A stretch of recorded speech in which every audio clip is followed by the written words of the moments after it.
प्रशासन जागा झालंय, स्वतः पोलीस अधिकारी, तुम्ही देखील या संदर्भात त्यांच्याशी बोललात, त्यांच्या कुटुंबियांशी बोललात, काय अपडेट आहे सध्या यामध्ये आणि या घटनेकडे तुम्ही कसं पाहता? खरं तर मला ही बातमी तुमच्याच सगळ्यांकडून आज सकाळी कळली आणि तुम्ही तुमच्या सगळ्यांमुळेच मला असं वाटतं मीडियाच्या मदतीने हे सगळं महाराष्ट्रात आणि देशात ही धक्कादायक बातमी घेतली. कारण एकच चिंताजनक गोष्ट अशी आहे ह्याच्यात की महाराष्ट्रात आणि भारतात क्राईम वाढतोय आणि क्राईम कधी वाढतो जेव्हा इकॉनॉमिक डिस्ट्रेस येतो तेव्हा क्राईम वाढतो. त्याच्यामुळे हा अतिशय गंभीर विषय आहे. मी सकाळी त्यांच्या सगळ्याच कुटुंबाशी आज सकाळी तुम्ही जेव्हा बातमी मला सांगितली त्याच्यानंतर मी त्यांच्या सगळ्याच कुटुंबाच्या लोकांशी बोलले. मी मुंबईच्या पोलीस कमिशनरशी बोलले. त्या भागात जे इन्चार्ज मिस्टर गेडाम आहेत त्यांच्याशीही माझं बोलणं झालंय आणि अर्थातच फॅमिली अतिशय नर्वस आहे, घाबरलेली आहे आणि साहजिक आहे की आपलं जेव्हा लहान बाळ एका खोलीत असतं त्या खोलीत एक असा व्यक्ती जो येतो त्याच्याकडे चाकू असेल किंवा म्हणजे कुणीही असला ती व्यक्ती तर अर्थातच फॅमिली घाबरणं हे कुठल्याही आईला कुटुंबाला साहजिकच आहे. आणि त्यांचं म्हणणं आहे की त्यांच्या बिल्डिंगमध्ये ऑटोमेटेड गोष्टी आहेत, लॉक्स आहेत, खाली गार्ड असतो, पण काही म्हणजे साधारणपणे मुंबईमध्ये आम्ही खूप मोकळे जगायची आम्हाला सगळ्यांनाच सवय, म्हणून सगळ्यांकडे काय मोठी पोलीस यंत्रणा किंवा खूप मोठी सिक्युरिटी वगैरे असं काही नसतं. पण कदाचित खूप लवकर मी हे बोलते पण पोलिसांच्याकडून जास्त आपल्याला माहिती कळेल. पण कदाचित पाईप किंवा कुठून हा माणूस चढून आलाय ह्याच्यात अजून क्लॅरिटी येत नाहीये.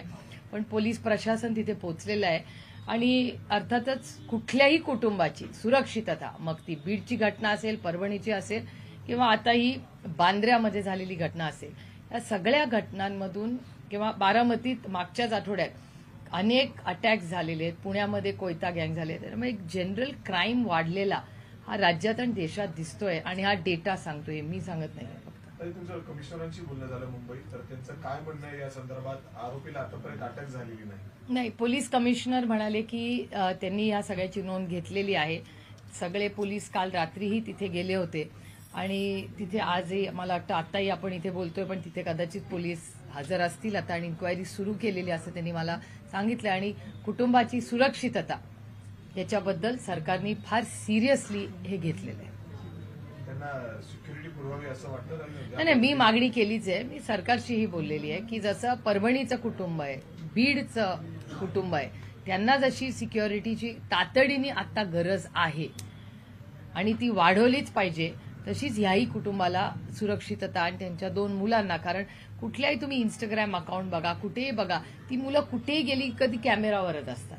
त्यामुळे अर्थातच त्यांची मूव्हमेंट, त्यांची सगळी त्या अशा या सगळ्या लोकांच्या मुलांवर इतका हा सोशल मीडिया किंवा असणारा ऍक्सेस टू कॅमेरा, तंत्रज्ञान, टेक्नॉलॉजी या सगळ्यामुळे इतका ऍक्सेस झालाय तर ह्यांच्या मुलांना त्याचा तर अर्थातच म्हणजे प्रॉब्लेम आहेच. पण शेवटी त्यांनाही वाटतं की आपली मुलं नॉर्मली बास्केटबॉल खेळावा, फुटबॉल खेळावा, शाळेत जावी, बाकीच्या मुलांसारखं मॅकडॉनल्ड्स, पिझ्झा हट, पावभाजी सगळं खावं आणि तसं नॉर्मल जगावं जे ते इतके दिवस जगत होते. पण काल संपूर्ण कुटुंब खूपच हादरून गेले, प्रचंड घाबरलेले ती सगळी. साहेबांनी देखील याबाबत नाराजी व्यक्त करताना सांगितलं की मुंबईत म्हणजे जवळच्या परिसरात एकाची हत्या होते आणि दुसऱ्या अशा पद्धतीने अटॅक देखील होतो, म्हणजे अर्थात घरात घुसून सुरक्षेचा प्रश्न. मुख्यमंत्री जे गृहमंत्री आहेत त्यांच्याबद्दल देखील हे अस्वस्थ करणारीच गोष्ट आहे ना. खूप घटना गेल्या 2-3 महिन्यात झालेल्या आहेत.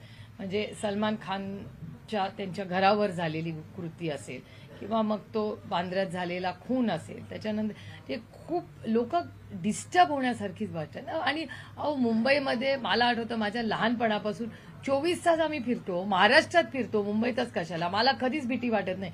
रात्री आम्ही दौरे करून 2 आणि 3 वाजता पहाटे येतो. घरी कोणाला काळजी पण नसते. त्यांना असं वाटतं की ठीक आहे महाराष्ट्रात फिरतायत, काही प्रॉब्लेम नाही. पण आता काळजी वाटायला लागली हो लोकांना. म्हणजे ती कोयता गँगची जी केस तुमच्याच सगळ्यांच्या चॅनलवर मी पाहिली, प्रचंड अस्वस्थ करणारी सगळ्याच गोष्टी. त्याचवेळी विरोधकांकडून आरोप देखील होते तो सैफ अली खान आहे आणि त्यामुळेच या सगळ्या गोष्टीत अशा पद्धतीने राजकारण होतंय. हा राजकारणाचा विषयच नाहीये. बीड मधली घटना, परभणीतली घटना आणि आत्ताची घटना हा राजकीय विषयच नाहीये. हा एक सामाजिक विषय, हा क्राईमचा विषय. याच्यात कसलं राजकारण आणि प्रत्येक गोष्टीत कशाला राजकारण आणायचं.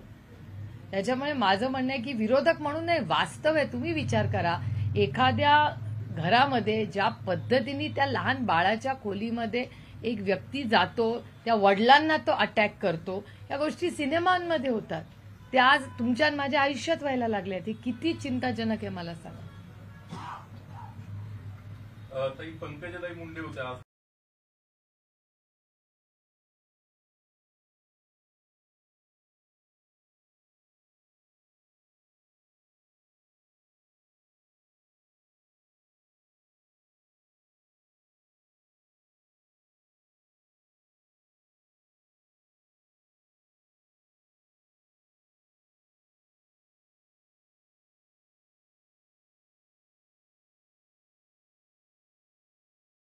शासन जागा झालंय. स्वतः पोलीस अधिकारी तुम्ही देखील या संदर्भात त्यांच्याशी बोललात, त्यांच्या कुटुंबियांशी बोललात. काय अपडेट आहे सध्या यामध्ये आणि या घटनेकडे तुम्ही कसं पाहता? खरं तर मला ही बातमी तुमच्याच सगळ्यांकडून आज सकाळी कळली आणि तुम्ही तुमच्या सगळ्यांमुळेच मला असं वाटतं मीडियाच्या मदतीने हे सगळं महाराष्ट्रात आणि देशात ही धक्कादायक बातमी घेतली.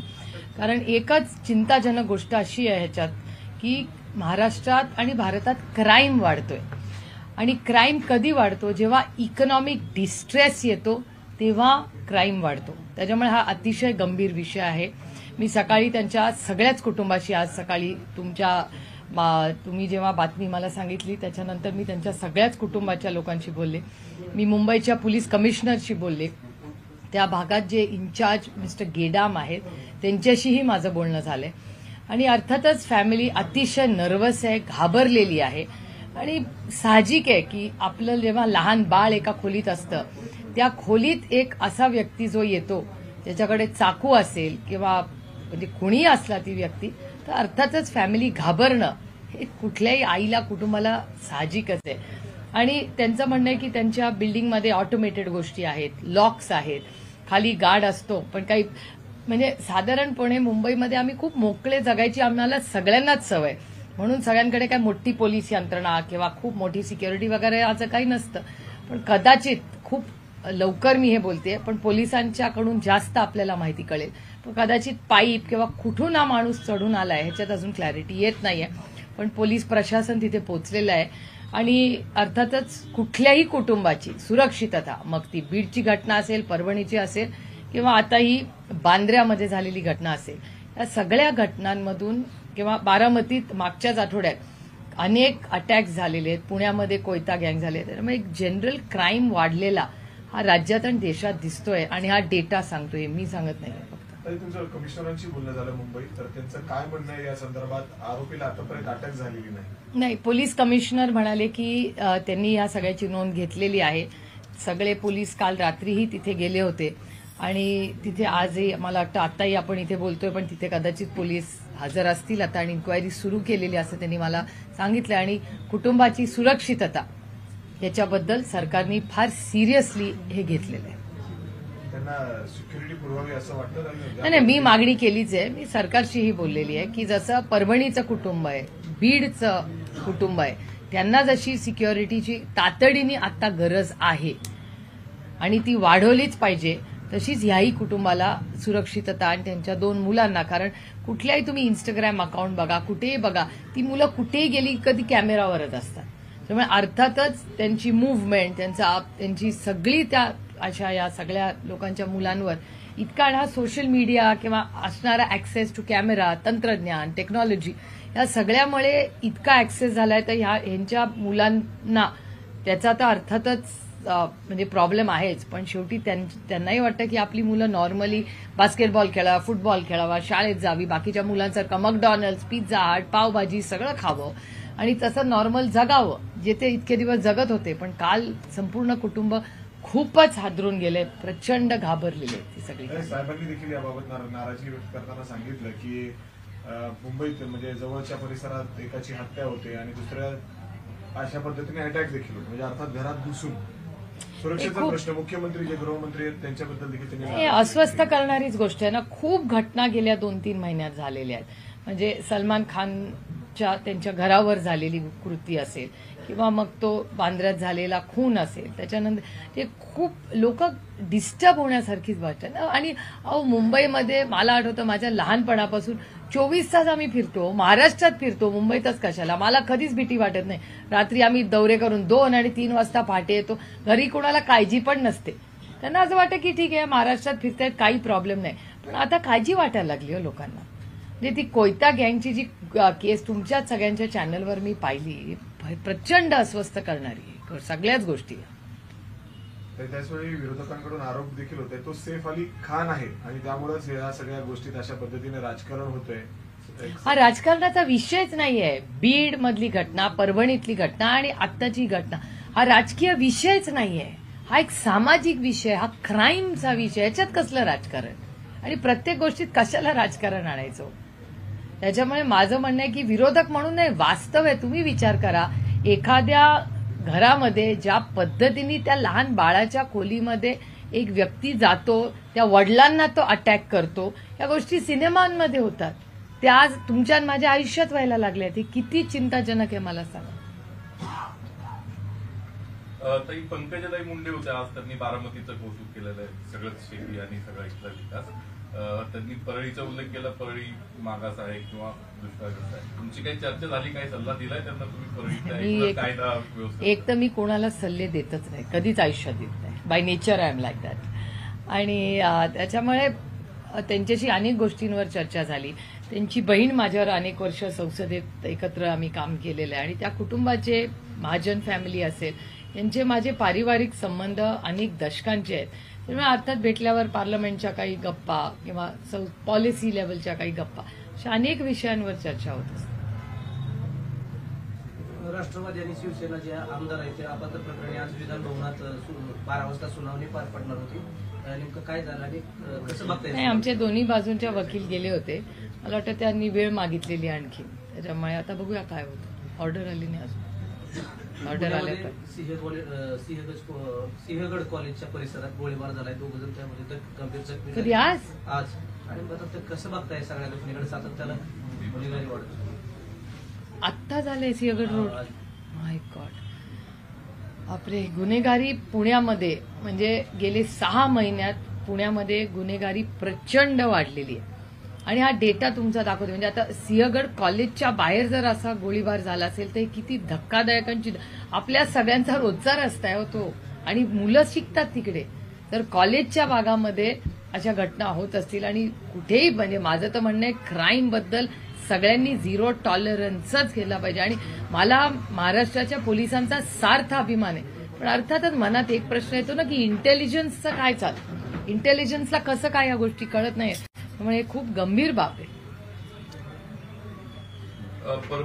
परळीमध्ये ताई काल जी घटना घडल्यात, विरोधात निदर्शनं झाली वाल्मिक कराड यांच्या बाजूने जमावबंदी असताना, सरकारवरती त्यांचेच कार्यकर्ते अविश्वास दाखवतात तुम्हाला? आणि मला असं वाटतं की ह्या गोष्टी आता कोर्टात आहेत, सगळे कलम लागलेले आहेत. पूर्ण इन्क्वायरी होईस्तोवर मला वाटतं आपण सगळ्यांनी आता वाट बघितली पाहिजे. आणि अनेक दिवस अनेक वेगवेगळ्या मागण्या होत्या. त्यामुळे शांततेच्या मार्ग, हा देश संविधानाने चालतो आणि संविधानाच्या चौकटीत राहूनच तो चालला पाहिजे. नियम कायदे सगळ्यांसाठी या देशात समान असले पाहिजे. आणि त्याच्यामुळे हा ज्या घटना ह्या झाल्या आहेत त्या दुर्दैवी झालेल्या आहेत. आणि जे काय व्हावं ते शांततेच्या मार्गानेच झालं पाहिजे आणि कोर्टाच्या नियम कायद्यात आणि संविधानाच्या चौकटीत. परळीची बीडची जी घटना एवढी निर्गुण आहे, त्यानंतरही आरोपीच्या बाजूने अशा पद्धतीने आंदोलन होतात. राज्यात पहिल्यांदाच असं घडतं की मोका किंवा पुण्यातल्या आरोपींच्या बाजूने एवढे मोठे शहर बंदी, तणावपूर्ण वातावरण आता आहे चालू. नाही, त्याचीच परिस्थिती अजून आता बंदी आहे. अजूनही बंदी चालू आहे. अजून आज उठवली नाहीत का अजून? बंदच आहे सगळं आता. पण काल मी तुमच्या चॅनलवर पाहिलं की तिथे दुकानं बंद होत होती. तसंच अजून वातावरण आहे. माय गॉड, खूप मला वाटतं हे सगळे राजकीय नेत्यांनाही मी विनंती करीन की त्या नागरिकांसाठी आपण सगळ्यांनीच एकत्र येऊन शांतता कशी तिथे येईल आणि नॉर्मल्सी कशी येईल याच्यासाठी आपण सगळ्यांनी एकत्र काम केलं पाहिजे. कारण का मला क्राईम जो झाला तो विषय एका बाजूला, तो सरकार यंत्रणा सगळी चालेल, पण तिथे देशमुख कुटुंब आणि बाकीच्या सगळ्या नागरिकांच्या सुरक्षिततेबद्दल आपण सगळ्यांनी अतिशय संवेदनशील असलं पाहिजे. आणि बीड मधली पण घटना आणि परभणी मधलीही घटना आणि आता मुंबईत झालेली आणि पुण्यात झालेली, म्हणजे आता 4 घटनांचा उल्लेख करायला लागतो. बीडची, परभणीची, मुंबईची, बांद्राला झालेली आणि पुण्याला सिंहगड कॉलेज. म्हणजे 4 घटना आत्ता अशा महाराष्ट्रात झालेल्या आहेत ज्याच्यात अतिशय संवेदनशीलपणे लोकांना कॉन्फिडन्स दिला पाहिजे की तुम्ही सेफ आहात महाराष्ट्रात. पण दुर्दैवाने तशी आज परिस्थिती नाहीये. वाल्मिक कराडला मोकोका लागल्यानंतर त्याच्या कार्यकर्त्यांकडून कुठेतरी परळी बंद ठेवण्यात आली, जाळपोळ करण्यात आली आणि यानंतर आता मनोज जरांगे पाटील म्हणतात की धनंजय मुंडे यांची ही टोळी आहे आणि कुठेतरी दंगल घडवण्याचा प्रयत्न करीत आहेत, असा आरोप त्यांच्याकडून करण्यात आला. मला असं वाटतं पोलीस यंत्रणा जी तिथे ऍक्टिव्ह आहे, अनेक बदल झालेले आहेत, तर होम मिनिस्ट्रीनी ह्याची तातडीने एक मीटिंग घ्यावी. आणि मी गेले अनेक दिवस सांगते की माननीय मुख्यमंत्र्यांनी एक ऑल पार्टी मीटिंग बोलवावी आणि सगळ्यांनी एकत्र मिळून महाराष्ट्रात शांतता कशी आणता येईल ह्याच्यासाठी तातडीने काम करणं गरजेचं आहे. तुम्ही आठवत असेल तुम्हाला की 2093 का 93 मध्ये बॉम्ब ब्लास्ट झाला होता शुक्रवारी आणि सोमवारी महाराष्ट्रात एक मुंबईमध्ये नॉर्मल्सी आणली होती. तेव्हा आदरणीय पवारसाहेब महाराष्ट्राचे मुख्यमंत्री होते. Overnight 48 hours.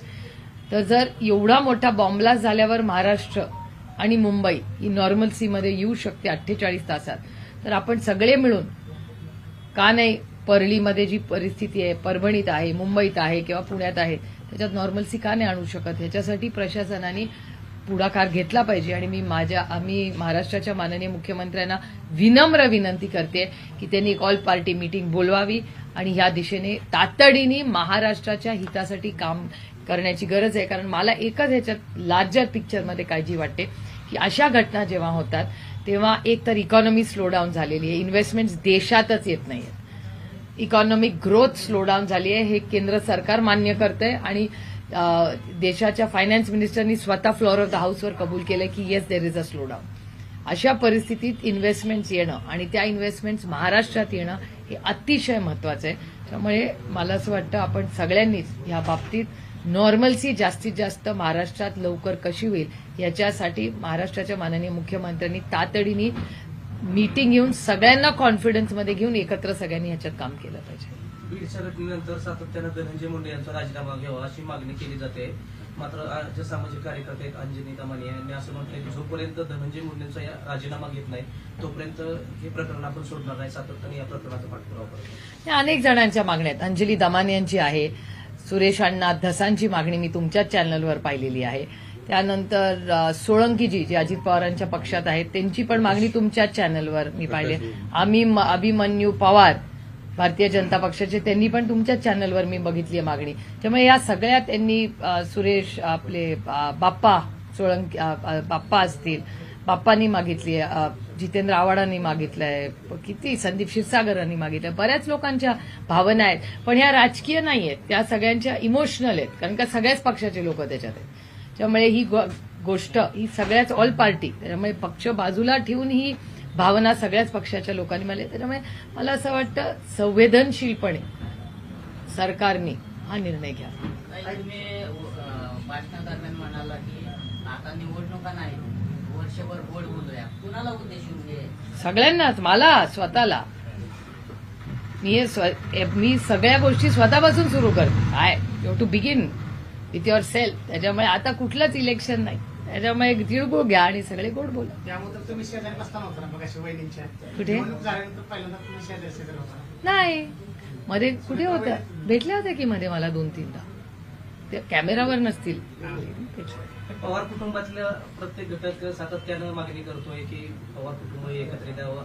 अजित पवारांच्या मातृश्री देखील अशी इच्छा व्यक्त केली होती. रोहित पवारांच्या मातृश्री